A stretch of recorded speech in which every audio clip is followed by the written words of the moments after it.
Pag-usapan natin ang kaso ng Hospital Management Services laban kay Edna De Castro, GR number 176287.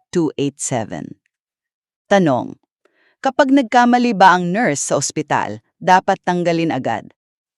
Kasi itong kaso tungkol to sa isang staff nurse na natanggal sa trabaho matapos mahulog yung pasyente niya mula sa kama. Tignan natin anong sabi ng Korte Suprema dito.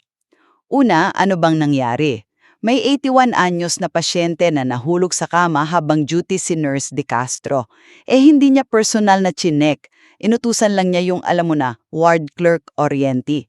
So inimbestigahan siya ng ospital, tapos tinanggal dahil daw sa kapabayaan o negligence. Tsaka hindi raw ni-record yung insidente. Ang issue, tama ba yung pagkatanggal sa kanya? Pangalawa, paano naglaro yung desisyon sa iba't ibang level? Sa labor arbiter, mali daw yung dismissal, 14 days suspension lang dapat. Pero binaliktad yan ng NLRC, tama daw yung dismissal. Tapos binaliktad ulit ng Court of Appeals, balik trabaho si nurse after suspension plus back wages pa. Panghuli, anong sabi ng Korte Suprema? Okay, kinumpirma nila, nagkasala nga si De Castro ng gross negligence. Matinding kapabayaan yon kasi di niya inasikaso yung pasyente, di chinek vital signs, di ni-refer sa doktor, di rin ni-record. Sabi pa nila, ang mga ospital kailangan ng mas mataas na pag-iingat.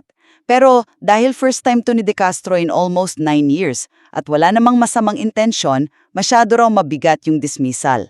Final na hatol. 6 months suspension lang, tapos balik trabaho na may full back wages. So sa tingin mo, sapat ba yung 6 na buwang suspension para sa ganitong kapabayaan? Lalo na't buhay ang usapan? Mag-subscribe ka kung gusto mong updated sa mga bagong desisyon ng Korte Suprema, lalo na sa mga kaso tungkol sa nursing negligence.